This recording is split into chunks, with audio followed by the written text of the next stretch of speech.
Hi friends, இந்த வீடியோவில் நம்ம பார்க்க போகிறது பணப்பாக்கம் சிப்காட் பக்கத்தில் பார்த்திங்கன்னா ஆன் ரோடுங்க, தார் ரோடு ப்ராப்பர்ட்டி பாருங்கள். நீங்கள் பார்க்கறது தான் இந்த ஃபார்ம் ஹவுஸ் ப்ராப்பர்ட்டிங்க இது. நல்லா ஃபென்சிங் போட்டு உங்களுக்கு நல்லா கேட்லாம் போட்டு வச்சுருக்காங்க பாருங்கள். இதுதான் அந்த ப்ராப்பர்ட்டி. உள்ள நல்லா ஃபார்ம் நல்லா மெயின்டைன் பண்ணி வச்சுருக்காங்க. உள்ளே ஒரு வீடு இருக்குது. நீங்கள் வந்தால் போனால் தங்குறதுக்கு இல்லை அக்ரிகல்ச்சர் ப்ரொடியூஸ் எதுவும் இது பண்ணிக்கிறதுக்கு. சென்னையிலேருந்து கிட்டத்தட்ட பார்த்திங்கன்னா ஒரு 1 hour 1.5 hour நீங்கள் தாராளமாக இங்கே போகலாம். பாருங்கள், தண்ணி வசதி எல்லாமே இருக்குது, போர் இருக்குது, இபி ஃபெசிலிட்டி இருக்குது உங்களுக்கு. ரொம்ப ஒரு அருமையான ப்ராப்பர்ட்டிங்க. வாங்கிட்டு நீங்கள் எதுவும் பெருசாக இது பண்ணதால அழகாக மெயின்டைன் பண்ணாலே போதும்.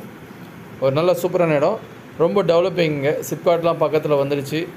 உங்களுக்கு பார்த்திங்கன்னா நாளைக்கு இது அப்படியே ரெண்டல் கூட கொடுக்கலாம். அந்தளவுக்கு ஒரு நல்ல இன்கம் வரக்கூடிய ப்ராப்பர்ட்டி தாங்க. நல்ல அப்ரிஷியேஷன் இருக்கும். வேணுன்றவங்க கால் பண்ணுங்கள். மொத்தம் பார்த்திங்கன்னா